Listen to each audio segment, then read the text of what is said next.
خۆشەویستانی کورسات نیوز سڵاوتان لێبێ لەگەڵ هاوکارانم پانۆڕامای ئەم شەوتان پێشکەشەکەین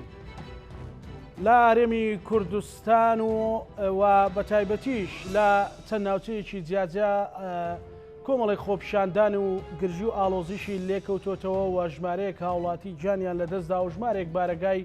حەزبی حکومیش سووتێنراون و خەڵک لە هەردوو ئاسەکەیەوە نیگەرانە بە جۆرێک خەڵک پێی وایە کە ئەم دۆخی هەرێمی کوردستانە پێویستی بە چارەسەرێکی یەکلاکەرەوە هەیە بۆ ئەوەی بتواندرێت کە خەڵک بەرچاوی خۆی لێ دیار بێت لە ڕووی دارایی و ئابووری و تەنانەت لە ڕووی سیاسی و پرسە کۆمەڵایەتیەکانیشەوە.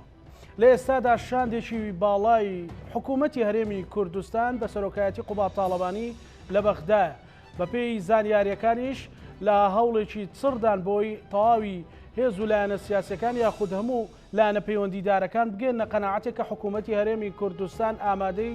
ڕێکەوتنی تەواوەتیە بۆی بتواندرێت کە بەشە یاخود بڕەپارەیەک لە بەغداوە بێت هەرێمی کوردستان و کێشەدارایەکانی هەرێمی کوردستانی پێ چارەسەر بکرێت. لەگەڵ ئەوەشدا بڕیارە لە هەفتەی داهاتوو شاندێکی باڵای سیاسیش ڕوو بکاتە بەغدا بۆ ئەوی لەگەڵ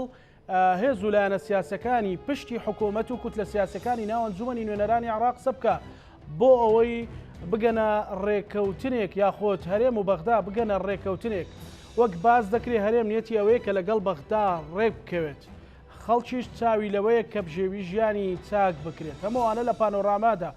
گفتوگۆی لەبارەوەکەین بە میوانداری هەرێک لە بەڕێزان لێرە لە ستۆدیۆکانمان بەڕێز دکتۆر تەها محەممەد ئەمین ئەندامی ئەنجومەنی نوێنەرانی عێراق. سوپاس دکتۆر، سوپاس بۆ ئامادەبوونت. لە هەولێرەوە بەڕێز کاوە ئەحمەد فەتحوڵڵا کادری پێشکەوتووی پارتی دموکراتی کوردستان. سوپاس بۆ بەڕێزیش. دکتۆر بەڕێستانم ڕۆ لە بەغداوە گەڕاونەتەوە سلێمانی چیە گوزەرێ تێگەیشتنی مەسەلەن نیەتێکە بوو کە مستەفا کازمی 320 ملیار دینارەکە بنێرێت دواتر پاشەکشەی لێ کرد لەبەرەوەی زەختی کوتلە سیاسەکانی لەسرە ئەم فشار و زەختە بۆ یعنی قەزیەکە سیاسیە دژی کووردە یاخود مۆزوع چییە؟ ئەو ئێوە زانیاریتان هەبێ. زۆر سپاس کاکزانە، سپاس خێراتنی میوانەکەش دەکەم. ئەلبەت ئەوەی کە ئێستا هەیەوە گوزارێت نتیجەیەکی زۆر ناخۆشە کە ئێمە گەشتونێتەوە مەرحلەی کە ئێستا هەیە ینی نەتیجەیە بەڵێ نتیجەی سیاسەتێکی شکست خواردووە لە بەڕێوەبردن و ئیدارەدانی حکومە بەڕاستی ئەمە ئەگەر ئێمە سیاسەتێکی وازح و گونجاومان هەبووە تا ئەم لەحزەیە کە ئێمە تیانکەمە لە ئیقراری بودجەی 2019 هاوارمان کرد دوای هەوڵێکی زۆر دوایەوە کە لایەنەکان هەموو ڕێکەوتن لەسەر ئەوەی کە لە پای 250,000 با بڵێن بودجەی هەرێمی کوردستان کە بودجێکی زۆر باش بوو یانە ئەکرا زۆر لایەنی سێکتەری زۆر باشی تیاوە پڕ بێتەوە و مەشاکیلی موچە و هەموو مشکلەکانی تر ڕەنگە تا حدێکی زۆر باش حەلە بوو ئەگەر بە هاتایە ئەم ڕێکەوتنە بووە. وەزعی عێراق بە هەر چۆنێک گەیشت و عادل عەبدولمەهدی ئەوەی بەسەرا هات ئەوانە هیچی بیان و نییە. ئێمە ئەمان توانی خۆ عادل عەبدولمەهدی هەر لە سەرۆک وەزیران بوو خۆ ئیقالە نەکرا بوو بۆ نۆعەش کە تۆ نەتوانی لەگەڵیان ڕێبکەوی. بەهەرحاڵ ئەوەیە کە ئێستا ئیبینیت ئەوە شتێکە خەڵک موچەی وەرنەگرتووە خەڵکێک کە بەڕاستی ئەمە زەنگێکی زۆر خەتەرناکە. زەنگێکە لەوەی کە خەڵک برسیە، خەڵک پاری پێ نییە بە عامەی خەڵک سیرکە هەم لە سێکتەری حکومی و هەم لە سێکتەری با بڵێن ئەوەی کە لە غەیری حکومیشە بازار وەستاوە یعنی وای لێ هاتووە کە گەنجێکی زۆر ینی سەری لێشە ئەو نازانێت چی بکات وەزعێکی زۆر خراپی بەسەر هاتووە وەزعێکی نەفسی بەسەر هەموو خەڵکە هاتووە. لەوە ناخۆشتر نییە کە تۆ باوکێک دایکێک کە مناڵەکەی محتاجی شتێکە ناتوانێت بۆی بکڕێت یا خۆی محتاجە کە لە ماڵ و مناڵەکەی بەخێو کات ئەمانە هەمووی زەختێکی زۆر ناخۆشی دروست کردووە وەزعێکی زۆر بەڕاستی بێ ئۆقرەیی دروست کردووە کە ئەمە وای کردووە خەڵکە ئاوا با بڵێن وەکو شۆڕشێکی برسی یعنی هەوڵ بات کە بە هەر چۆنەبێ پەلامار بات ئەوەی کێتە بەردەستی پەلاماری بات کە بەداخەوە ڕەنگە ئەمە ئەم جاریان کە فەرقێکی زۆری هەیە لەگەڵ جارەکانی ترە کە خەتەریاتێکی زۆری بەسەرەوەیە. لەبەرەوە مەسەقە تێگەشتن لە سیاسەتی ئێستا لە سیاسەتی ئەوەی کە تۆ حکومەتێکە هەیە حکومەتی ناوەندیە بە هەموو سەقەتێکانیەوە ئێمە قسە لەسەرەوە ناکەین کە حکومەتی عێراق بۆ خۆی حکومەتێکی زۆر زۆر باش بێت و توانی بێتی تەنمیەی اقتصادی دروست کە توانی بێتی لە هەموو سێکتەرەکانە نەجاحەتی هێناوی باز لەوە ناکەین بەڵام باز لەوەکەین کە حکوومەتێکی فیدراڵی و هەیە و مەشروعەتی هەیە و تۆش سەر بۆ حکوومەتی فیدراڵی تا ئێستا تۆ نەتوانیوە سیاسەتی خۆت بگونجێنی لەگەڵ حکوومەتێک کە خۆت ئقرار لەسەر داوە بەڵام خۆت گونجاندووە لەگەڵ سیاسەتی کە لە دەروی حکوومەتی عراقیە ڕێکەوتنی 50 ساڵە و إلى آخر ئەمانەی کە هەیە و باسەکرێ لەبەرەوە ئەوەی کە ئیبینیت ئەو نەتیجەی ئەو سیاسەتەیە کە بەڕاستی تێیکەوتین و ئەو خەڵکە ڕەشوڕوتە هەژارەکە بەڕاستی ئەو زەرمەند بووە بە هەمومانەوە ڕەنگە کە ئەمە بەڕاستی یعنی بۆتە برینەکە لە دڵی هەمومانایە کە ڕۆژانەیە ئەمەدایان چیرۆکی زۆر ناخۆش و زۆر ناخژێن بەڕاستی ئەبیسین و وەک جۆمان لێتی چکە ئمە بەردەوامی کۆنتاکتمان لەگەڵ خەڵکە هەیە و خەڵک تەلەفۆنمامە یان لە ناو خەڵکین ئەمەیە کە ئەیبینین کە ئەو سیاسەتەیە لایەنەکان ڕاستە ینی مەسەلەن کازمی ئەوە لە با بڵێن لە ڕەس الهەڕەمە ینی لە سەروی هەموو هینەکان و تعبیر لە سیاسەتی چکە تۆ ئەگەر سیرکەی حکوومەتی عراقی تەنیا یەکلایەن نیە و فرەلایەنە کۆمەڵێک باڵی زۆر ڕەنگە توندڕە و لە ناو حکوومەتی عراقیە هەیە کە ئەمانە ئەگەر تۆ ئاگار لێ نەبن ڕەنگە پاشقل ڕەنگە وا لێ بکەن کە محتاج بکەن کە واشل لێەکەن سەراحەتەن چەند ڕۆژی ڕابردوو با بڵێن لەم هەفتەی ڕابردوو شاندێکی بەرزی باڵا بە سەرۆکاتی کاشەڵا ئەو سەرۆکی شێتی نیشتمانی گەیشتە لە بەغدا و لەگەڵ سەرجەم لایەنەکانە کۆبنەوەیکی چڕ و پڕ و فراوانیشی ئەنجام دەکە تێبگەینی واقعەکە چۆنە و سیاسەتی شێتی نیشتمانی کوردستان چۆنە لەم لاشەوە بەڕێز هاوسەرۆک کاک پاڤێڵ بە هەمان شێوە لەگەڵ لایەنە کوردیەکانە و بە پارتی لە هەولێر بووە یعنی لە دوو لاوە لە دوو میحوەروی شێتی نیشتمانی کوردستان هەوڵیاوە کە بەلایەنی کەمەوە ئێمە ببینە ئەوەی کە چارەسەر بۆ ئەم کێشانە دروستکەین کامە بەفەخناگرن هەوڵی چارەسەری شەدەن بەتەکید کاک زانەخۆ ئەگە تۆ ئێمە لە واقعی ژانی ئێساژین ئەو نییە کە دوور بین یا لە دەرەوەی واقعەکە بین لەو واقعا بین لەو واقعین کە ئێستا تیایی لەبەرەوە مەجبورین ئێمەش بەو ئەرکە هەستین کە ئێستا بەڕاستی بەڕوومان بۆتەوە لە هەموو ڕوویەکەوە بەنسبەت بەغدا لەسگەڵ زۆربەی لایەنەکانە قسەکرا و هەتاکو لەگەڵ هەموو با بڵێن ئەوانی کە لە حکوومەتان یان ئەوانی لە دەروی حکوومەتیشان قسەکرا و کە وجە نظری ئێمە و پێشیتی و هەروەها وجە نظری ئەوەی کە ئێمە چۆن لەم قەیرانە دەربچین خۆشبەختانە هەمووی کۆک بوون لەوەی کە پێویستەکات حکوومەتی ناوەند و حکوومەتی هەرێمی کوردستان بگەونە ڕێکەوتن هەتاکو وەکو قسەیەکیش کراوە بۆی کە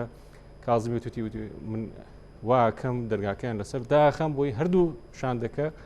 بگەنە ڕێکەوتن کە ئەوە نەبە پەرۆشن هەر یعنی ئەوەی کە من لە بەغدایام و سەیری وەزعکەکەن پەرۆشن بۆی کە بکەوێتە هەردوو لایەنەکە ڕێکەوتن بکەن بەڵام بەو ڕێکەوتنی کە بنبڕ بکرێت یعنی کێشەکان بنبڕکردن نەک ئەمساڵ سەر لە نوێ لەسەر وەرەقە کۆمەڵێک بڵێن کەلیمات و ئەوانە ڕێکە خێن و ساڵی داهات وەڵاهی ناتوانین ئەوە جێ ئێستا خەڵک لەوەی ترسێکی تری هەیە دکتۆر یعنی کە ئەڵێنەکە ڕێککەوتنی شەبێ لە لایەنی حکوومەتەوە کە دێتە ئەنجومەنی نوێنەران مەترسی لەسەر ئەم ڕێککەوتنە لەناو پرۆژه یاساکە جێگەی نەکرێتەوە کاکزانە بەدەر لەوەی کە مەسلەیەکی دەستوری قانونیە مەسلەیەکی سیاسیشە کە تۆ توانیت هەردوو لایەنەکە حاسم بکەی یا زمانی هەردوو بڵێ بۆ ئەم دوولایەنە حاسم بکەی بۆ خۆت و قازانجی تایە بۆ میلەتەکەت من دڵنیام لەوەی کە بۆ پرۆسەیە کە خۆی ئۆتۆماتیکیان لەگەڵ یاڕوات وردە تۆ بڵێن ئەکەویتە نەتیجەیەکی باش یعنی لایەنەکان حەز ئەکەن بە هەموو لایەنەشی ئەو سوورنەکانەوە نەک حەزەکەن و داواکاریشن لەوەی خۆت چەندین جاریمە قسەمان لەسەرەوە کردەوە و لازالیش هەروایە کە ئەڵێ ئێمە نەوت بفرۆشین حکوومەتی هەرێمش نەوت تەفرۆشێ بۆ چ خێرە من پارەکەت بەمێ بەڵام حکوومەتی هەرێم هیچی دیار نەبێ ئەخر خۆ ئەمە منطقیە بۆ ئەبێ حکوومەتی هەرێم بەشدار نەبێت لەوەی کە ئێمە لە سەر بەدو سامانەکە ئەوەی بەلایانی کەم ئێمە بتوانین بودجەکە بنێرین ئەمڕۆ مەسەلە لەسەر و گرژ و ئاڵۆزیانەی کە بینی لە ناو گەنجان و ئەوانەی کە خۆپیشاندانەکەن مەقڕەکانی ئەوەشە سووتێنن مەقڕەکانی یەکێتیشە سووتێنن کەواتە ئەوەش بەرپرسیارن لە کاکزانە خەتەرێتەکەی لەمایە بە عیلمانی و ئیسلامی و مەقڕەکان سوتاوە بە عیلمانی و ئیسلامی و بە مەقڕەکانی حیزبەکەی خۆشمەوە ینی خۆت ئاگداری مەسەلا ئەمە پەیامێکەدا بە ئێوە ئەم پەیامەکە چییە ئیتر تەواو بەڕاستی پێویست دەکات هەموو لایەنەکان جددیەتی ئەم جارە بزانن کە بەرەو چۆ ئەڕوات جددیەتی و خەتەریەتی ئەم جارە بزانن کە بەڕاستی خەڵک برسیە خەڵک محتاجە خەڵک پێویستی بەوە هەیە کە لە وڵاتێکا بژی ئەمانی تیا هەبێ خەڵک پێویستی بەوە هەیە کە ڕوئایەک لە لای حکوومەتەکەی هەبێت چۆن بتوانێت ئەو گەنجەکانی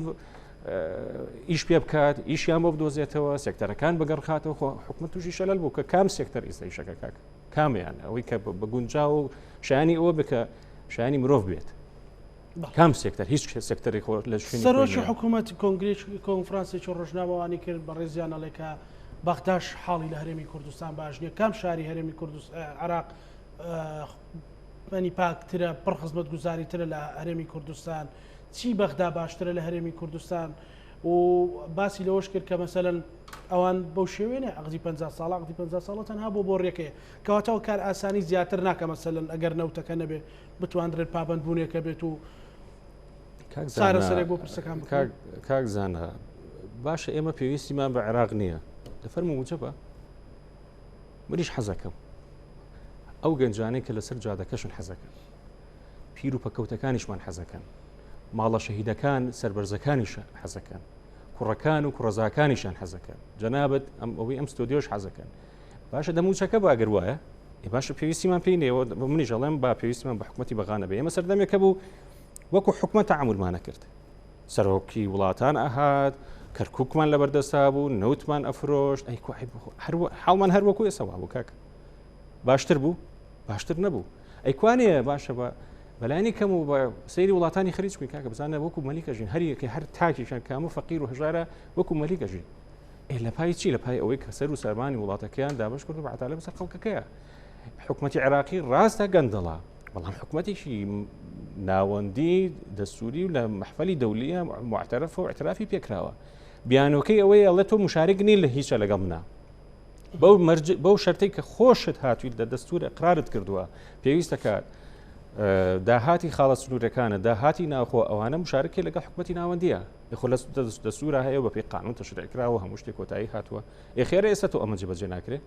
باشە حکومەتی ناوەندی بە چی قانونێک و بە چی شتێک تو بێت ئەمە بکە ساڵێک 2 ساڵ 10 ساڵی تر 20 ساڵی تر خۆ ئەوڵێ کاکە منیش پارەم پێ نەما فەرموەرە بە هەردووکمان بەیەک و بە شەریکی بەدابشیکەی منیش بودجەت بۆ نێرم حکومەتی عێراقی چی وتووە ئەڵێ ئەگەر تۆ حکومەتەکە هین پارەکەی خۆت بە شتەکە فەرمو خۆت بیتی ئەی خۆ باش ناکە ئەگەر کە باش ناکە خۆ بێ ڕێبکەوی لەگەڵ حکومەتی ناوەندیە حکومەتی ناوەندی چی پێەیە فەرمو لەگەڵ بەیەکەوە ئەی بۆ تا ئێسەکە تا ئێستا بەس 20 ڕۆژ وابزە 20 ڕۆژ بوو 25 ڕۆژ بوو موچەیەکی دواکەوت لە موچەی داهاتووی هەمووی قەرەبووی کردو دوو موچەی بەسەر یەک ئامادەکاریش بۆ ئیتر بە هەر وەسیلەیەک بێ ئامادەکاریشەکە بۆ موچەی 12 زۆر باشە دکتۆر کاکەوە ئێستا دۆخەکە گەیشتۆتە ئاستێک وەکو دکتۆر ئەڵێت کە خەڵک پرسیە پارەی پێنیە و دۆخێکی نەخوازراو لە هەرێمی کوردستان هاتووە و ڕۆژانە مەسەلەن ئەبینی لە مەقڕە حزبەکانە سوتێندرن دامودەستگا حکومیەکانە سوتێندرن خەڵک خۆپشاندەر مەسەلەن گەنج لە بەردەم مەقڕە حزبەکانە گیان لە دەستەدا شەهید دەبێت مەسەلەن چارەسەر چییە لە ئێستا بۆ ئەوەی ئەم گەنجەی لە بەردەم مەقڕەکانە کە ئەڵێ برسیمە ئەڵێ داهاتووم دیار نییە بتوانرێت لێک تێگەیشتێک دروست بکرێەوە ئەو مەترسیانەش نەمێنێ و دۆخی هەرێمی کوردستانیش بگاتەوە کەنارێکی ئارە سڵاو بەناوی خۆی گەورە میرەبان کاک زانە من باسی خۆپیشاندان بکەم یا خۆنیشاندان کامیان داسی هەردووکیان بکە بەواتە بەو وازەحتر قسەکەین بەڵێ حاڵەتێک هەیە دیاردەیەک هەیە لە کوردستان فەرمانبەرانی کوردستان و موچەخۆرانی کوردستان و خەڵکی کوردستان لەسەر گوشارێکی ئابڵقەیەکی دارایی و سەختی حکومەتی عێراقین لەگەڵەوەشە بە هەمان شێوە سیاسی بە هەمان شێوە سەربازی کاکتەها جوان قسەی کرد بەڕاستی ینی تەسەورەکە مەحامەیەکی باش بوو و دەسەڵاتی حکومەتی عێراقی و هەر بەو زوونە بەو ئەقلەتەی قسەی کرد کە بەیانیان لە حکومەتم و دوانیوەڕان ئۆپۆزیسیۆنم و خەمخۆرێکی زۆری بۆ گەنجان دەربڕی بەڕاستی ینی باسی کرد کە فلان بەس منێک پرسیارە لە کاکتەها کەم نازانم بێخەبەر خراپیەکەی چی بوو کاک دکتۆر کاکاوە خراپیەکەی چی بوو ئەگەر تەواوی کەم کاک زانە با تەواوی بەڵێ فەرموو ئەم برایە کەیسە قسەی کرد حزبەکەی لە حکوومەتە و لە ئاستی باڵا وەکو کاک قوبات کە ئێستا نوێنەرایەتی حکوومەتەکە لە بەغدا بەڵام قسەکانی پێچوانێ شتێکی ترم بین ینی یان بێ ئاگایە یان لە ڕووی سیاسیشە زۆر عەجیب باسی کردانی عێراقێکی بە تەنیا کێشەیەمەی بە چەند ساڵی ئاخیر بڕیەوە بەس دەیان ساڵە پارەی نردووە و ئێتر هەمووی خەتای حکوومەتی هەرێمی کوردستان و حکوومەت باش ئێستا بە بۆ چوونی کاکاوە بزانین سەرکەوتوونە بووە باسی با تاویکەم تخوا کاکە دەدا من بەڵێ، تەواوی بەڵێ. برا ینی وەختێکی من باش نامەوێت- برا قسەی کرد 20 دقیقە خۆم منیش هەمان وەختە دەم بە جەنابەت بەس من نامەوێت بێت نا. وەڵام وەڵامکاری ئەمەوێ بۆ چوونی ئەو بەڕێزە جەنابی ناتوانێ لە دەرەنجامە ئەوەی دێڵێم بڵێ. کاکەزانە ئەوەی بەڵێ. دێڵێم بە دیکۆمنت دێڵێم بڵێ ئەو بەڕێزە بەیانی لە حکوومەتە دوانێڕۆ ئۆپۆزیسیۆنی ئەم حکوومەتەیە ئۆپۆزیسیۆنێکی ینی دوور لە ئەو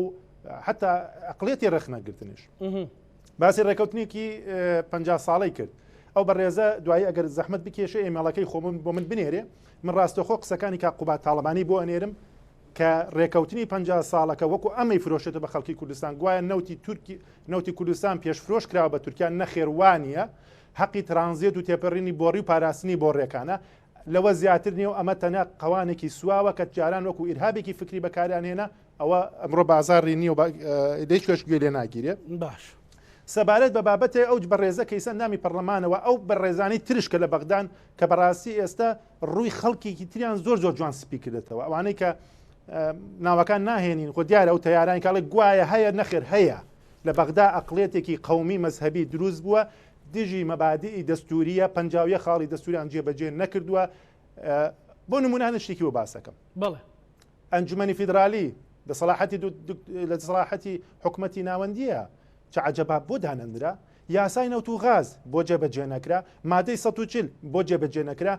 حکومەتی هەرێمی کوردستان لە 2023 تا ئێستا لە 5.1 داهاتی عێراقی هەبووە ئەمەی کەی بینن بەم کەم و کوڕیانە و مەوجودە حکومەتی عێراقی لە جەبەل حەمرین بۆ خوارەوە لە 95 داهاتی ئەم وڵاتی لەبەردەست بووە عێراق لەبەرچاوتانە و دیارە ئەو بەڕێزە باسی شتێکەکە یان ئەو ئەقلێتەی کە بڵێن نابێت بەشەکە بە شخصی ئەو بەڕێزەش ئازیزی ئەمە خۆشەویستە وەکو هەواڵانی تر بۆ چوونی خۆی هەیە و ڕێزە بۆ چوونیەگری بەڵام ئەو بەڕێزە بێ ئاگایە کە عێراق لە میزانی دیاریکرا و 12.67 بۆ هەرێمی کوردستان دیاری کردووە کە مانگانە دەکاتە 1 ملیارد دلار زیاتر 1 ملیارد دلار زیاتر نەوتی تەسلیم نەکردووە ئەو سنوورەکان کە گەماریکە و بە گەمارک ناساوە تەسلیم نەکراوە داهاتی ناوخۆی تەسلیم نەکراوە حکوومەتی عێراقی لە ناوەندەوە ئەمەی لەسەر تۆ حساب کردووە بە دابەزینی نەوتەوە و نەخواتی نەخۆشی کورۆناوە بە 650 ملیۆن دۆلاری ئەمریکی کەواتە بەڕێزەکەم و بەڕێزەکان ئەوانەی کە ئەمڕۆ وا قسە دەکەن و وا ئەزانە ئەبێ حکوومەتی هەرێم تەسلیمیکە حکوومەتی ناوەند لە ناوەند بڕیوێتی و بە زیادشەوە بڕیوێتی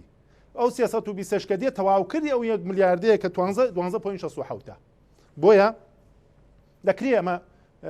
برایەک بتوانێت ئەمە ئەوە بکات بناویان بەرگریکردن لە ئەقلێتێکە بەداخەوە ئەمڕۆ دەبینین بەشێک لە کوردستان کە ئێمە پێشتر ئەمەمان باس کرد بوو بە سوودوەرگرتن لەوەی کە هەیە هەر ئەو بەڕێزش پێ و ئەو بەڕێزانش کە پێم خۆشە گویان لێبێ ئەندامی سەرکردایەتی بەڕێستانە ئەڵێکە ئیطلاعاتی ئێران و برادرانی پارتی کراکەرانی کوردستان دەستیان هەیە لە ناو مەوزوعەکانە و ئەمەش بەڵگەی ئەوانەیە ئەو بەڕێزە ئەگەڵێ وانە ناوەکەمان لەلایە لە تەکەی کاکەمەند کێ پێشی لەشکری ئەوە کەوتووە کە خەڵک کوڕی کورد بدەم بەکوشت ئەو بەڕێزە کە باسی گەنجەکە ئەم بەڕێزانن کە ئیمڕۆ بوونەتە پێشلشکری شەهیدکردنی پێشمەرگەیەکی کە 2 مانگە موچەی وەرنەگرتووە کرێت چییە ئیمڕۆ 2 مناڵی بەجێ ماوە وەجبەی ئیشەکە ئەمە وێنەکەیەتی ئەبووای ئەم پێشمەرگە لە بەرگریکردن لە کوردستان شەهید وایە شەهید ئاواد نەدەبوو لە ناو بارەگە ئەمەش موچە خۆری ئەم حکوومەتێ و بە گولەی قەناسی لایەنی سیاسی و ئیطلاعاتی وڵاتان دێ لە نیشتمانەکەی من شەهید دەکرێت ئەم برا بەڕێزە عەقیدێکی پێشمەرگەی منە کە لە دوکاندا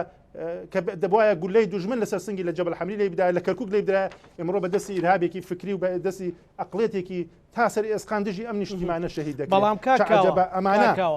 ئجازت خاوی تاوایکەم بە باسی خۆ نیشاندانەکەم بە ڕێزەکەم ئەم بە ڕێزەی کە بەتڵ دزە و ئەم کەسەی کە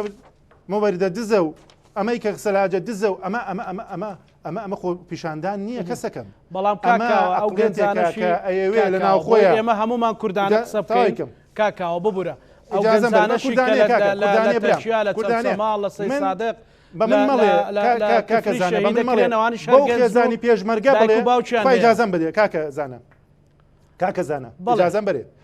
ئەو باشە جوابی جەنابەت و بەڕێزان و ئێمە چییە بۆ ئەو خێزانە قوربەسەری کە پیاوەکەی دوێنەکە پێشمەرگە بوو بە گوڵێ قەناز لەسەر سنگی درا ئەوە کوڕی کوردستان نییە ئەوە پێشمەرگە نیە عەقیدێک لە ساڵی 82 تا ئێستا پێشمەرگە بۆ بێ دابڕان تو دێ لەسەر سنگی دەدەی باشە نەوتی کوردستان لای ئەمە گەندەڵی لە لای ئەمەیە باشە من تێناگەم ئەم دوو فاقی لەگەڵم حکوومەتە باش بۆ ئێستا دۆخێک هاتووە ئەگەر کێشەمان لەگەڵ بەغدا هەیە کاکەوە با باسی چارەسەر بکەین ببوورە کاتەر بۆ جەنابەت کاتەر بۆ جەنابەت ئەندامانی پەرلەمانی عێراقی بەڵێ باشە کەمێک بە ئارامی تێ بگەین هەر کوردێک ببوورە کاکاوە کات بۆ جەنابەت هەر کوردێک شەهید بێت زیان بە گەلی کورد و بە دۆزینەتەوەی کورد دەکەوێت لە پێشمەرگە بێ لە خۆپیشاندەران بێ لە هەر شوێنێک بێ بەڵام ئێستا دۆخێک دروست بووە بۆ جەنابیشت و بۆ هەموو خەڵکی کوردستان جێگەی نیگەرانیە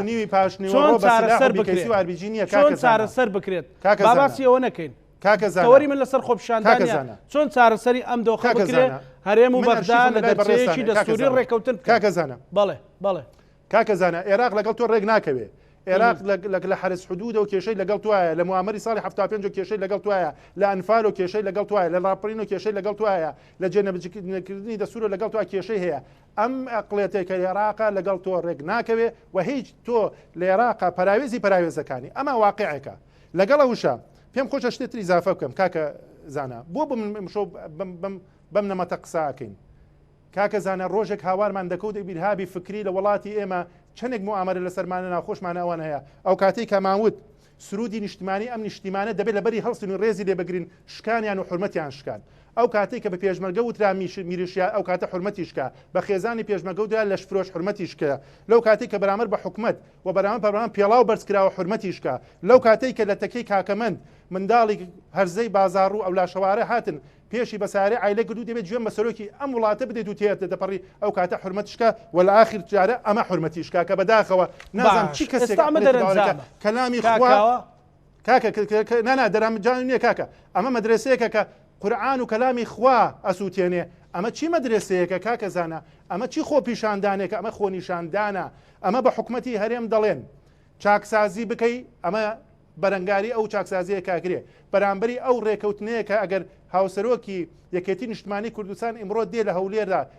کار بۆ ئەوە ئەکات کە ڕێخستنی ماڵی کورد ڕێک بخات و سەرۆکی هەرێمی کوردستان هاوکارە لەگەڵ هەموو لایەنەکان بە تێکرا ئەم قەزیە جێبەجێکن ئەو دێ گاڵتە بە نوێژ و بەخوا و بە مقدسات و مهاترات تۆگا بۆیە جەنابەت باسی ئەوەت کرد بە هێمنی قسەکەین باش من ئەوە ئازاری زۆرینی خەڵکی کوردستانە کە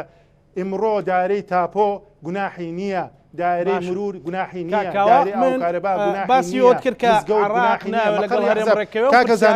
کاکەزانە ئەندامی پەرلەمانی عێراقی دانیشتووە تێرە کاکە تێرە منی کادری پارتی یان کادری یەکێتی و کادریان سیاسەکانە کە لە شەریحەیەکی زۆر بەڕاستی ینی لە ئاستێکی یەکجانێکی مامناوەندین معناتەکەمەوە لەسەر ئەوشە دەکوژرێم بۆ پرسیارەکە لەمەیە ئایا بە سووتانی بارگاکان هەوڵدەی لە بەشی کوڕی بۆیە ئەگەڕێ وڵات کاکاوە دکتۆر کاکاوە پێی وایە کە عێراق ناوێت لەگەڵ هەرێمی کوردستان ڕێکەوێت ئەم ڕێگە چارە دەستوریانە و هەرێمی کوردستانیش وشاندە باڵاکەی حکوومەتی هەرێمی کوردستانیش باز لەوە کاکە ئەیانەوێت لە چوارچێوەی دەستوردا ئامادەی تەنانەت جێبەجێکردنی یاسای پڕکردنەوەی کورتێرانەکەشن کە بە یاسای قەرز ناسراوە و ئامادەکاری شەکرێ بۆ بجێ 2021 کەواتە لە چوارچێوەی دەستوردا ئەوەی کە عێراقیش موافق بێ و لە سیاسەکانیش پشتیوانی بکەن بۆ ناو کوتلە پەرلەمانیەکان کامانەیە کێشەکە لەوایە ئێمە شتەکان وەرەقەکان هەمووی تێکەڵاوەکەین بە بچوونی من بە قەناعەتی من ئەم وتارە ناسیۆنالیزمیە یعنی ئەوەی کە ئێستا باسەکرێتەوە هەر کەسێک بچێت لەگەڵ حکوومەتی بەقایە و وابکات و وابکات نازانم وا بێت و نتیجەکەی وایە من بەلام وسەیرە بە عەربیکە ئەڵێ ئەینە المەفەڕ ئێمە برینمان ئەوە نەقوڵە هەم بۆ پێشمەرگەیەک کە تاجی سەری هەمومانە و هەم بۆ کەسێکی فەقیری هەژار ئەگەر بێت و بە ناحەق بکوژرێ بە ناحەق برینار بگرێ ئێمە شەرەوە لەگەڵ عامی خەڵکین لەبەرەوە ئێمە محاولەکەین ئەگەر ئەوەی کە ئەو برادرە باسێکە ڕاست بێ محاولەکەین کە دەستی هیچ کەسێک نێتە ناومانەوە ئێمە چۆن بتوانین دەستی ئەو دەسانە بڕینکە بێت ئاژاوە لە بینی براکانمانە لە ناو کووردە لە ناو شارەکەی خۆمانە لە ناو لایەنەکانی ترە چۆن بتوانین ئەمە بکەین چۆن ئەم دەسانە ببڕین ئێخۆ ئەبێ وا بکەین کە خەڵکەکەمان بەلایەنی کەمەوە بە ئاشتی بژی یاخود ئاشتی کۆمەڵایەتی هەبێ لە ناویە تۆ ژیانی بۆ تەمینکەی خۆ ئێمە نەهاتوین وەکو ئۆپۆزیسیۆن چییە یان ئێمە نوێنەری خەڵکین هاتوین ئەڵێن وەزعێک هەیە ئێستا ئێمە لە بەغداین ئەزانین چۆن چی ئەگوزارێت ئەزانین چی هەیە و چی نییە بەلایانی کەم وەرە تو دەمی ئەوانە کورد بگرە کە لە زدی تۆ قسە ئاکەن کە ئەڵێن هەرێم ئەچێت نەوتە فرۆشەوە نایان لەگەڵ ئێمە ڕێبکەی بەلایانی کە وەرە ئەمانە بگرە دەمی ئەمانە دەم کووتکە نەتیجەکەی باشە بێت و هەمومان هیچ کێشەیەکمان نامێنەوە ئەگەر حکوومەتی هەرێمیش خۆ کەس قسەی گلەی لەسەر ئەوە نەکردو ئەگەر حکوومەتی هەرێم با ڕێنەکەی فەرموەرە موچی خەڵک بە کاکە ئێمە قسەکەمان لەسەرەوەیە ئێمە قسەمان لەسەر ئەوەیە بابین حلێکی سابتی باش بۆ خەڵک بدۆزینەوە بەلایانی کەمەوە خەڵک خۆشگوزەرانی هەبێت بەلایانی کەمەوە خەڵک دڵی تەمین بێ بەلایانی کەم و گەنجەکانمان پێشمەرگەکانمان ئاساییشمان خەڵکانی ترمان ئەوانەی کە بەڕاستی ئەمن و ئاساییشی ئەمە ئەپارێزن ئەوانە ژیانیان تەمین بێ عیلەکانیان ژیانیان تەمین بێ کوڕەکانیان ژیانیان تەمین بێ کوڕەکەی من و خزم و کەس و کارمان هەمووان ژیانمان تەمین بێ خۆ ئێمە قابلە هاتووی قسە لەسەر چی ئەەکەین قسە لەسەر دیفاع لە کێمان کردووە دوایەوە تۆ چوارچوێیەشی قانونی دەستوریت هەیە باشە ئەوەی خۆ ئێمە کەس لەگەڵ ئەویان نییە کە بێ ناقانونێکا بێت دام و دەستگای حکومی بسووتێنە کاکە کەس لەگەڵ ئەوەیە ڕەنگە هیچ کەسێک لەگەڵ ئەویان نییە بە ئۆپۆزیسیۆن و بە نا ئۆپۆزیسیۆن و بە علمانی و بە ڕاست و بە چۆپە هەر هەموویەوە ئەم ئێوارەیە وتاری مامۆستا عەلی باپیر هەبووە بەیانێکی بڵاو کردێت و دژی ئەوەیە بەڵێ بەڵێ خۆ وازەحە بۆ شارەکەی من بسووتێ کاکە من پرسیارەکەم لەوەیە بۆ بسووتێ بۆ سەی سادەق بسووتێ ئی باشە کاکە خۆ ئەبێت تۆ دەرهاویشتێک کاکە گریمان دەستی دەرەوەی تایە کەوان نییە ئی باشە ناهێڵم دەستی دەرەوەی تێ بکرد ناهێڵم ئەو ڕقە پنگ خواردووی کە لە ناو خەڵکایە ئەوە بتەقێتەوە بۆ نەوع و خەڵکی تر بێتە ناویەوە گێرە شوێنی بکە یا هەر شتێکی تر بکە ناهێڵم بەلایانی کەمەوە هێم تەنمێ دروستەکەم بەلایانی کەمەوە موچەی و خەڵکە ماڵی خۆتون بگریت هەر ئەوەیە زیاتر نییە خۆ ئێمە دیفاع لە چیەکە دیفاعمان لە چ شتێک کردووە کە غەیری قانونی بۆ غەیری واقعی بێ خەریکە تعمیمە بێت دکتۆر مەسەلەن ئەڵێن پەرلەمانتارەکانی بەغدا بەشیان خۆیان هەڵەبژێرنەوە و مەبەستیان ئێوە بەزات جەنابەت ینی بەڵام بەشێکی زۆریان مزایداتەکەن بەسەر حکوومەتی هەرێمی کوردستانە بەسەر خەڵکی کوردستانە بەسەر ئەوەی کە ئێوە ناتوانن مافەکانی کورد لەوێ بەدەست بێنن دوایش دێنەوە بۆ خەڵکەکە خەڵک هانەدەن و بە زۆرێک لە زۆرەکان بەغدا بە فریشتە پیشانەدەن بۆ کاکزانە ئێمە نوێنەری خەڵکین و قەسەمێکمان کردووە کە دیفاع لە ماف و دەستەبەری ئەم خەڵکە بکەین کە حەقی خۆیەتی دیفاع لە ژیان و گوزەرانیان بکەین وا بکەین کە ئەو واقعی کە ئەگوزارێن لە ناو بەغدایە کە ئێمە لە ناو واقعەکانی قابل لەکشەی تریتایە خۆ ئەگەر ئێمە نین واقعەکە بگوازینەوە بڵین کاکە وەرە لەگەڵیانە ڕێبکەون ئەگەر ئێمە نین ئەی چی تر بیکە باشە ئێمە دانیشین ئەڵێن وەڵاو ئەندام پەرلەمانە خۆ تا ئێسەکانە قسەیشی نەکرد و حرەکەیشی نەکرد و ئەی چی بکەین ئەی ئیشی ئێمە چییە ئەگەر ئێمە قسەش نەکەین شەڕە دەستوریە کە شەڕ چی بکەین نازانم تێ ناگەم کاکزانە لە بودجەی 2019 تا 4 و 5 بەیانی ئێمە لە پەرلەمانە بووین بە هەموو قووەتی خۆمانەوە ئیشمان لەسەر هەموو فەقەڕە بە فەقڕەی هەموو بابەتەکان کردووە بە هەموو قووەتی خۆمانەوە دیاریشە بڕۆ سەیری فەقەڕەکان بکە بەدانانی بودجەیەکی خاص بۆ پێشمەرگە بەدانانی بودجەیەکی خاص بۆ ئیدارەکانی ناو شارەکان لە ڕانیە بگرە لە سەیساق و هەڵەبجە بگرە هەموو یەکی ملیارێکمان بۆدانەوە خۆ ئەمانە کاکە ئەگەر قیمە قسەمان نەکردایە ئەی چی تری بەهاتایبی وتایە ئەگەر ئێمە نەمان وتایە ئەو 6 ملیارێک کە بۆ پێشمەرگەدان درێت و تەسبیتمان کرد ئەی چی قسەی بکردایە چێ بەهاتایە مەسەرەن چێ دیفاعی لەمە بکرد جێبەجێش بوو کاکزانە خۆ کێشەکە لەوایە بۆ جێبەجێ نەبوو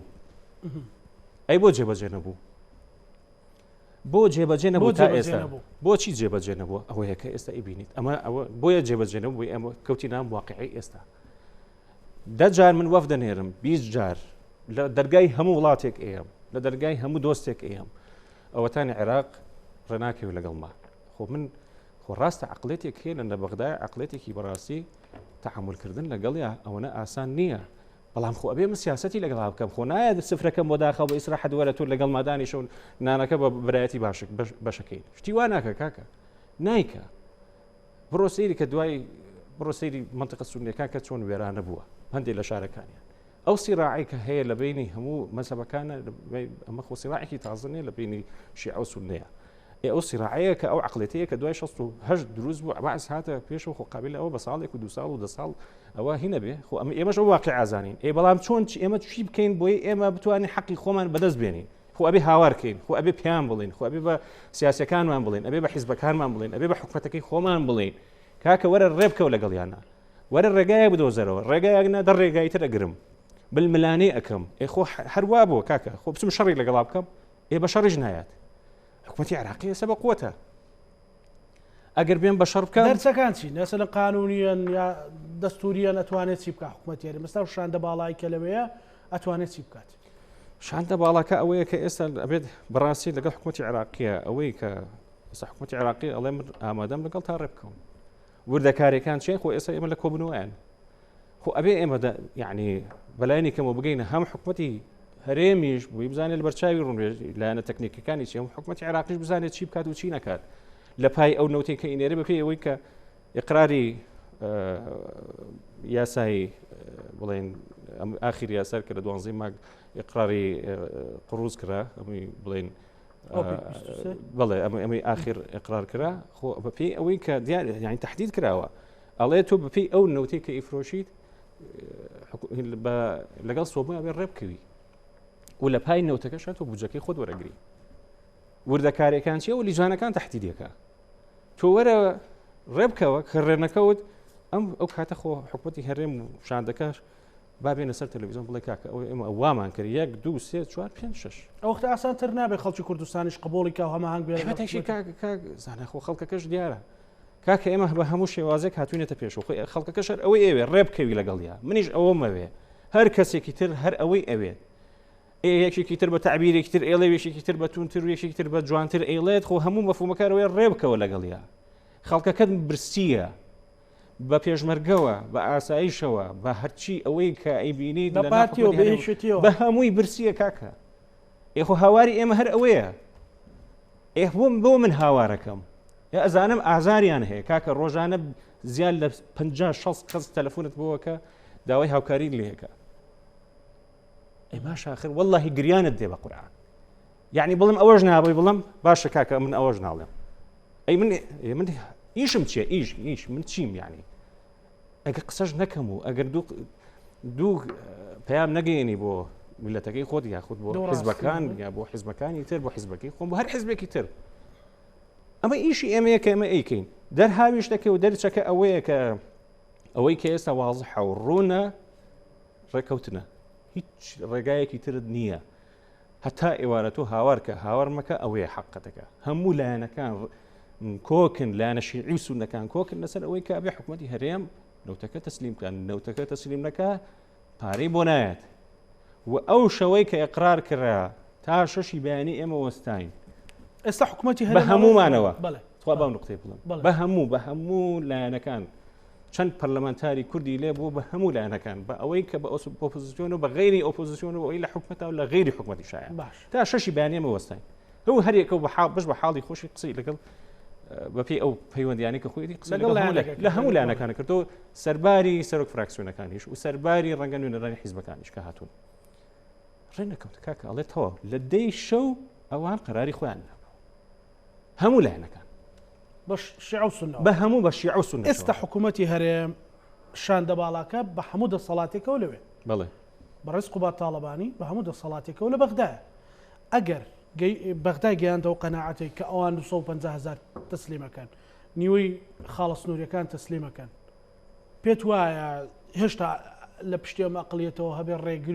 ڕێگری تەکنیکی لانی کەم بۆ دروستکە و نەچێتە یاسای بودجەوە من پێم وایە گەر کازمی لەبەرەوەی ئەو ڕێز وزەرایە گەر کازمی خۆی ئقرار لەسەر بکات و وەزیرەکانی خۆ لە بەردەستایە و ئەو ئامادە من بۆ ئیمزاکردن و قەناعەتم نییە لایەنەکان هیچ کێشەیەکیان هەبێت ئەوەی کە ڕسمیەوە بتوانێت ئیش لەسەر و کەیسە بکە حکوومەتی عراقی حکوومەتی عراقی دواتریش چوونی ئەو شاندە سیاسی باڵایە گرینگە مەسەلەن بۆ لایەنەکان قەناعەت پێ بکات ئێمە وەکو یەکێتی نیشتیمانی وەکو باسم کرد کاکشەغلاور لە بەغدا بوو لەگەڵ زۆربەی لایەنەکان قسەی کردووە لە بە شیعە و سونەکانیش و هەمووشیان ئامادەیان دەربڕێەوە کە ڕێبکەون و بە سەرۆکوەزیرانیشەوە و سەرۆکوەزیرانیش ئامادەی خۆی دەربڕێەوە کە ڕێبکەوێت لەگەڵ شاندەکەشە و ئەوەی ئێمە ئاگدار بین وردەکارێکان چۆنە و دانیشتوانەکان چۆنە و چۆن ئەگەنە قەناعەت و چۆن ئەمە گەڕاوەتەوە سەر هەردوو شاند و شاندەکەش بە سەرۆکایەتی جێگیری سەرۆکی حکوومەت ڕۆشتووە شاندێکی کەمیش نییە و وەزیری لەگەڵایە و زۆربەی شاندەکانیش لەو مەجالەیە هەمویان شارەزان و لەو مەسەلەیە و دیارە چەند جارێکیش لەگەڵیانە کۆبوونەتەوە گەڕاوەتەوە سەر وردەکارەکان چۆن ئەبێ پێشینیان هەیە بەڵێ گەڕاوەتەوە سەر وردەکارەکان چۆن ئەبێ و لایەنی جێبەجێکاری خۆ هادی عامری نییە، خۆ حکمت نییە، خۆ قەیس خەزعلی نییە کە بە خوێنی سەری ڕەنگە زۆربەی عێراقیەکان تاوانبار کرابێت هین بێت. خۆ ئەمانە نین کاکە. یەک جیهەتی جێبەجێکار هەیە کە کازمیە سەرۆکی حکومەتە و زۆربەی لایەنەکانیشی لەناو حکومەتەکەیە جێ کردوێتەوە. بگەنە ڕێکەوتن خڵبەت خۆ جێبەجێ بێت.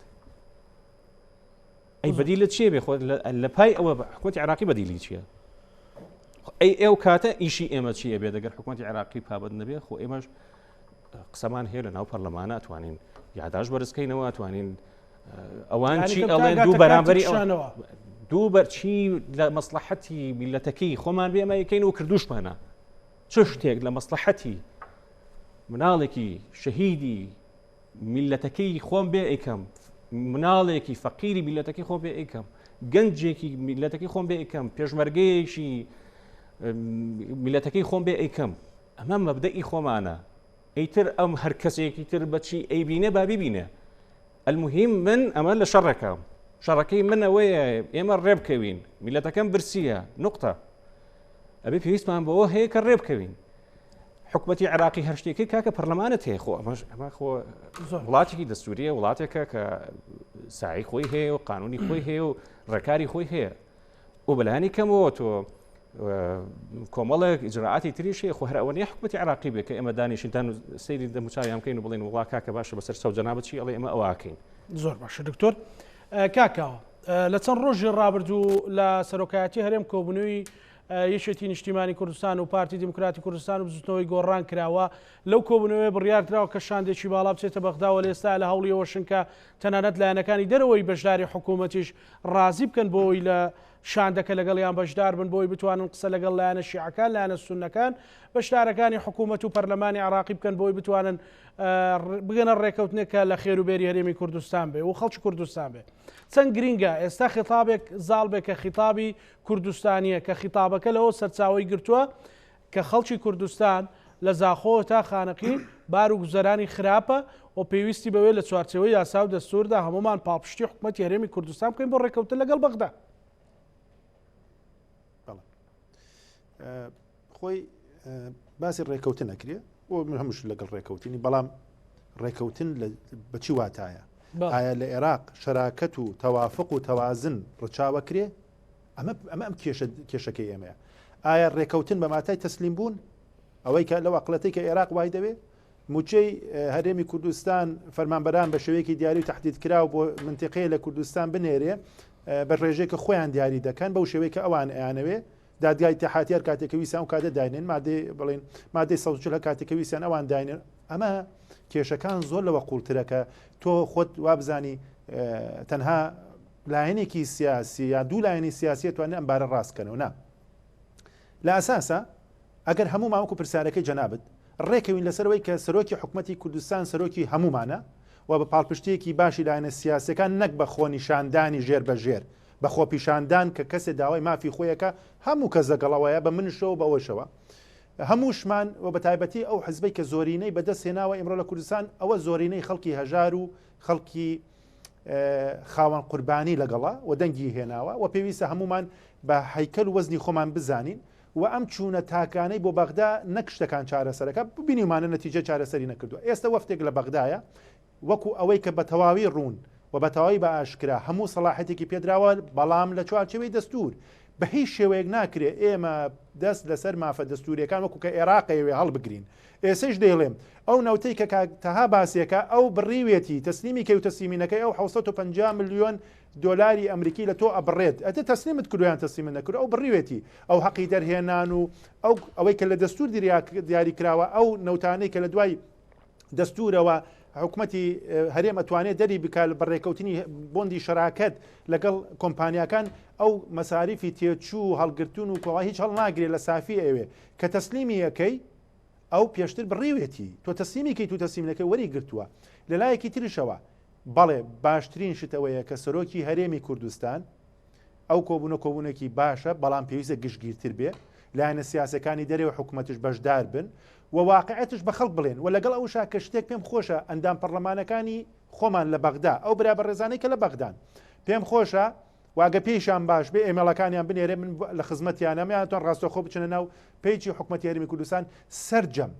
دانوستانەکان سەرجەم ئەو ڕێکەوتناوانەی کە کراوە بە واژۆوە هەمووی هەیە و دەتوانین وەکو دیکۆمنت ئیسفادەی لێ بکەن. بۆچی تا ئێستا حکوومەتی عێراقی یەک بەڵگەی نەخستە ڕوو لە دانیشتەکان؟ ئێوە دەزانن مدیر عامێک لە بەغدا واژۆی وەزیرێکی کوردی دارایی ڕاگرت بوو؟ باشە ئەمە چی تەوازنێکە، ئەمە چی شەراکەتێکە، ئەمە چی تەوافقێکە کە قرار بوو عێراقی لەسەر دامەزرێ؟ بەڵێ ئێمە ئەمانەوێ حکوومەتی خۆمان ئیداری خەڵکی خۆمان بدەین و تەسەورەکەم ئەبێ کار بۆ سربەخۆیکی ئابووری بکەین. چۆن نەکرێ وەکوەی کە سەرۆکی حکوومەتی هەرێمی کوردستان سەردانی وڵاتانی کرد بۆەوەی کە هەمووی اعتیمادی ئێمە لەسەر یەک کردینەوتی نەبێ، ئێمە بە کەرتەکانی تر ببورژێنینەوە، گەنجانی ئێمە بە شێوەیەکی دروست ئاراستە بکرێن و هەر هەموو لەوەی ماف و ئەرکی بۆ دیاری بکرێت. بۆ یەکە ئیمڕۆ مامۆسایەکی بەڕێز فەرمانبەرێکی ئازیزی ئێمە کە داوای مافی خۆیەکە یاکو ئەندام پەرلەمانێکی ئێمە بە سوپاسەوە داخوازیەکانی ئەم خەڵکە دەخاتە ڕوو، ئێمەش سوپاسیان دەکەین و بەڕاستیش وەکو سەرۆکی حکوومەتی هەرێمی کوردستان فەرمووی ئێمەش سوپاسی ئەم خۆڕاگری خەڵکی کوردستانەکەین لە 2014ەوە بە سیاسەتێکی دیاری کراوە بەرسیکردنی خەڵکی کوردستان لە بەغداوە سەرکردایەتی دەکرێت. من بەو بەڕێزانە دەڵێم کە ئەندامی پەرلەمانن لە عێراقدا ئێمە ژمارەمان لە نزیکەی 161 کەسە، عنواتە 61 ئەندامی پەرلەمانمە تقریبان لە بەغدای هەیە. باشە ئەگەر مەبدەئی تەوافق و تەوازن و شەراکە لە عێراق نەمێنێ ئێمە لە چی گەمەیەکی سیاسی براوین؟ ئەوانەیە بزانن حکوومەتی هەرێمی کوردستان حکوومەتێکی ئەمری دیفاکتۆیە واقعەکە لە دوای ئەم بەڕێزانەی کە هەمووی چایچی و چێشلێنەر و گارسۆن و شێفی وڵاتان بوون و بەڕێگایەک لە ڕێگا هەڵقۆڵیوین خەڵکی کوردستان ئەمەی کە حکوومەتی هەرێمی کوردستانی ئێستا هەیە و لەسەری بنیادراوە ئەمە بەرهەمی عێراقی نوێ نییە. عێراقی نوێ کاتێک کە دروست بووە خەڵکانێک وەکو ئێستا هاتووە عێراقیان بەو دەردە بردووە بکە بینویانە. بۆیە ئەوەی کە لە حکوومەتی هەرێمی کوردستان پەیڕەو دەکرێت ئەم حکوومەتی هەمومانە و مڵک و ماڵی ئەم حکوومەتە بە خوێنی پێشمەرگە و تێکۆشەرانی ئێمە هاتوتە دی. بۆیە ناکرێت سیراعاتی حزبی و سیراعاتی ئەجندای دەرەکی و ناوخۆیی کە هەردووکیشی هەیە بە بەڵگە لە لامانەکە ئەم شتانە هەیە. ئەوە نییە ئینسان دایتاشێ بۆی کە ئایبی و عویبی خۆ داپۆشی ئەگەر وایە ئەگەمەدان بەوە نادەین کە مکوڕی هەیە ئەی چۆن یاسای ئەم کابینەی نۆیەمە کابینەیەکە کە پێشنیاری چاکسازی دەکا و بەرنامەی چاکسازی هێنای پەرلەمان و دەنگی بەسەرێنا و وای سەکاری لەسەرەکە. ئەزاننیوە چەند داهات بۆ حکوومەتی هەرێم گەڕاوەتەوە، ئایا ئەزانی چەند بربەستش لە پەنای ئەوەیە کە دژی ئەم چاکسازیە لە هەموو سنوورەکان لە هەموو حزبەکان بەبێ جیاوازی هەیە کە ئەوانوێ ئەم حکوومەتە سەرکەوتونە. بۆیە کاکەزانە پێم خۆشە لەم بەرنامەش تەوازنی قسەکردنەکەش بۆ من ڕابگری بۆی کە من بتوانم ئامانجی بابەتەکە بگەێنم. ئێمە بەرەی ئێمە زۆرینەی خەڵکی کوردستانی ئێمەش کاکەزانێ عزیزم منش لەو شەری هەموو منەماڵی من و بنەماڵی من و کەسوکاری من و پێشمەرگە و کەسوکار ئێمەش لە من مەری خۆ نەهاتوینە. ئێمەش لەو شەری حین کە موچەکەی ئێمە لە ئاستی موچەیەکە بە تەواضعەوە ئەگەر چ ڕۆژدارێک پێمان دراوە بە زۆرمان زانیوە چونکە هین حکوومەتی خۆمانە واگەر سکاڵایەکش هەبێ دەبێ بەم حکوومەتە بوترێ. تەسەورکەن باشترین شت کە من حەزەکەم خەڵکی کوردستان ئاگدار بێ. خەڵکی ئێمە بۆ گلەی زیاتر لە حکوومەتەکە و حکوومەتی هەرێمە بۆچی کەمتر ڕوو لە بەغدا دەکا. حکوومەتی هەرێم من بە هەلێکی گەورە ئەمە پیرۆزیە. ڕاستە هەندێک خۆنیشان دەر بەلا ڕێە دەبا، بەڵام بۆچی کەس باسی بەغدا ناکە، بۆ کەسی باسی حکوومەتی فدراڵ ناکە، بۆ هەمووی لە حکوومەتی هەرێم پێویستە هەلی کار بڕەخسێنێ، حکوومەتی هەرێم پێویستە بودجە جێبەجێکە، پێویستە خەدەمات بکە. بەواتە خەڵکی کوردستان ئەم حکوومەتە بە حکوومەتی خۆی دەزانێت. بەڕێزان وەزیران، بەڕێزان کار بەدەستانی ئەم نیشتیمانە، خەڵکی ئێمە زۆر بم خەباتەوە بم شۆڕشە و بەم حکوومەتۆ ماندوو بووە. تکاتان لێ دەکەم کاتێک کە قەڵەم لێ دەدەی بزانە پشتی ئەو قەڵەمە خوێنی هەزانە خەڵکی ئێمەیە. ئەم خەڵکە گلەی لە تۆکە، تۆ لەسەر حکمی ئێمڕۆ تۆ بە منوێنەری خۆی دەزانێ. چ عەجەبا ئەگەر ئێستا خەڵکی کوردستان هەمووی ڕووی لە بەغدا بکردایە پشتی لە حکوومەتەکەی خۆی بکردایە ئەم حکوومەتە زۆرتر لە چرکەکاندا دەڕوخە. بۆیە بە هەموو ئەو گلە و گازەندەی کە هەیەی پێی خۆشە حکوومەتێکی سەربەرزی هەبێ. بۆیە من داوا لە سەرۆکایەتی هەرێمی کوردستان، سەرۆکایەتی حکوومەتی هەرێمی کوردستان و هەموو لایەنە سیاسەکان دەکەین ئیمڕۆ کاتی ئەوەیە بۆ ئەوەی دژمنان سەفەرمان پێ نەبن، بۆ یەکە و بیانوانش بە خۆشمان نەهێڵینەوە کە ئەمە دەستی دەرەکیە با ناوماڵی کورد ڕێک بخرێ. ئەو ئەندام پەرلەمانایی کە ئەو ڕۆژە هۆڵی پەرلەمانیان بەجێهێشت تەنها شتێک بوو کە لە دەستیان دەهات لە یاسای تێپەڕاندنی قەرزی تریلیۆن دۆلار کە لە 100 دەکا بۆ هەرێمی کوردستان. خەڵکی ئەقلیەتێکی بەداخەوە شۆڤێنی مەسهەبی نەتەوەی لە عێراق بە کورد ڕجوای نەبینی کەواتە دەکات لە 100 واتە لە عەقڵەتی بەغدا تۆ نەتەوەی دووەمی، تۆ کەسێکی کە مافت وەکو تاکێکی عەرەب نیە من لەگەڵ ئەقڵەتی ناسیۆنالیزم نیم بۆی کە بڵین ئەقڵەتێکی ناسیۆنالیزم خوا نەخواسە بەو دوا سەرنجی جەنابت لە بەرنامەکە من لەگەڵەوەیان کاکەزانە لەگەڵەوەم کاکەزانە پێویستە وەکو بۆ ئەوەی کە خەڵکی کوردستان بە ئاگا بێت و هەموو لایەنەکان ئاگدار بن حەکەمی بینی ئێمە لە عێراقا پێویستە دەستور بێت و ئەو مافە دەستورانی کە هەمانە بە هیچ شێوەیەک ئەگەر زیاترش برسیکردن نابێت لە دەست مافەکانمە هەڵگرین ئەوەی کە برسیمانە چونکە لەگەڵ برسی بوون کەرامەتش هەیە لەگەڵ برسی بوونش هەستی تاکەیە کە ئینسانی کە خوای دەیداتێ مافی ئەوەی دەکات کە دەبێت سەربەرزی برسیبوونێک هەیە ئەگەر لە پێناوەیە کە کوردین وەڵاهی سەربەرزیە بۆیە داوا لە خەڵکی کوردستان دەکەم داوا لە ڕۆڵەکانی خۆمان دەکەین تکاتان لێ دەکەم بەردووداری ئەم نیشتیمانە هین ئێوەیە ئەم وڵاتە بۆ ئێوە بەجێ دەمێنێ بۆیە بیپارێزن دوورکەونەوە لە تونوتیژی دوورکەونەوە لە سووتان و ماڵکاولی بەڵام داوای مافی خۆتان بکەن بە شێوەیەکی دەستوری و حەزاری سارد نەبنەوەی کە ئەم حکومەتە حکومەتی ئێوەیە و بەم حکومەتە خزمەکاری ئەوە بێ و ئەوانەی شەکەن لە حکومەتە خزمەکاری ئێوەی خۆشەویست و عزیز بێت. سوپاس کاکاوە کاکتۆر دوا سەرنجی بەڕێزت. والله دوا سەرنجەوەیە ئەمە یەکێتی نیشتمانی خۆی بە مەسئولێتی خەڵکەکە ئەزانێت بۆیە هەوڵ و تەقەڵای ئەوەیە کە بتوانێت هیچ نەبێت بە سەرنجە ئەوانی کە سەرنج جیاوازەکان لە نێوان حکومەتی عێراق و حکومەتی هەرێمی کوردستان لێک نزیکاتەوە. من بەداخەوم کە یعنی ئەگەر ئەوان ملاحەزەیەک هەیە لەسەر ئەوەی کە وەفدی یەکێتی نیشتمانی کوردستان لە بەغدا بووە لە پێناوی ئەوە بووە کە خزمەتی هەوڵاتیانی خۆی بکات خزمەتی حکومەتەکە بکات خزمەتی خاک و ئاوەکەی خۆی بکات خزمەتی ماڵە شەهیدەکان بکات خزمەتی پێشمەرگە و ماڵە فەقیرەکان بکات لەبەرەوە ئەمە حاڵەتێکە ئەبێ خۆ بەلایانی کەمەوە بڵێ کاکە زۆر سپاس بەلایانی کەمەوە و یەکێتی نیشتیمانیش بەڕاستی ئەوەی بینیمانە خۆ هیلاکردن بووە کە ئەرکی خۆیەتی و بەرپرسیارەتی خۆیەکی لە پێداوی میلەتەکەی خۆیان لەلایەکەوە هەوڵی هیچ نەبێت لە لایەنەکان لە هەولێر قەناعەت پێبین هیچ نەبێت لایەنەکان تۆ لە بەغدا قەناعەت پێین ئەی چی بکەین ئەگەرەوە نەکەینەوە تا میلەتەکەت مرد لە برسایی چی بکە کاکە ئەوە ئەرکی ئێمەوە من دەستخۆشی هەموو لە هەموو لایەکی شەکەین بەڕاستی و ئێمە چیمان ئێمە وعدی خۆمان هەیە کە بەڵێنمان داوە کە خزمەتکاری هەموو لایەک بین لە بچووکێکەوە تا گەورە پێڵاوی ماڵە شەهیدەکان لەسەر تەپڵی سەری ئێمەیە گەورەن و چکە من کەسوکاری شەهیدم و ماڵە پێشمەرگەکانیش بە هەمان شێوە دەستی یەک بێشان واچەکەم ئاساییش خەڵکی نەدار خەڵکی فەقیر عامەی خەڵکی خۆمان ئێمە خزمەتکاری هەمویان ئەمە قەناعەتی خۆمانە کاکە و ئێمە چیمان لە توانە هەبێت و میلەتەکەی خۆمان ئێمە جێبەجێ یەکەین و هیچ باکمان نیە لەسەرەوەی کە چیمان پێوتر و چیمان پێ ناوترێ بەزەوەی کە هەیە ئێستا بەڕاستی خیتابی ناسیۆنالیزمی کۆتایی هاتووە ئێستا خیتابێک هەیە ئێستا تۆ پێویستە کات بەڕاستی قانون هەیە دەستور هەیە ئەبێت تۆ لەگەڵ بە هەموو سلبیاتەکانەوە بە هەموو ناخۆشەکانەوە بە هەموو ئەوەی کە لە بەغایە گوزەرێت یەک دەرچەت هەیە کە تۆ ئەبێ لەگەڵیانە دابنیشیت ڕێبکەوی بە هەموو وەسیلەیەکەوە چی لە بەردەستایە هەرچی ڕێگای هەیە بێت لەگەڵیانە تاقی بکەیتەوە ئەیشینە هیچ ڕێگایەکی ترت نماوە ئەوەتانەیە شەرقی ئەوسەد لە بەردەم گۆڕانکاریی زۆرایە ئەمریکا گۆڕاوە ئیتیجاهی اتحادی ئەوروپی بەرامبەر بە تورکیا گۆڕاوە ئێرانە بە هەمان شێوە ئەبینیت وردەوردە باز لە دانوستان و هینەکات ئەمریکا دیسانەوە بە سیاسەتێکی ڕەنگە تازە بێتەوە نەماتیقەکە ئەمانە هەمووی پێشهاتن نەکردنەوەکەت هەر ئەوە نەبێتەوە بچووکێکێتەوە بتەنیا بۆ ڕێککەوتنێک ئەبێت تۆ ئەوە نا تێگەیشتبی لە سیاسەتی منتیقەکە بەلایانی کەمەوە وردەوە دەڕوئای خۆشت بگۆڕی لە بەرامبەر ئەوەی کە چی بەرامبەریێت سوپاسانەکە زۆر سوپاس بۆ بەڕێز دکتۆر تەها محەممەد ئەمین ئەندامی ئەنجومەی نوێنەرانی عێراق لە فراکسیۆنی یەکێتی نیشتیمانی کوردستان سوپاس بۆ بەڕێزتان سوپاس بۆ بەڕێز کاو ئەحمەد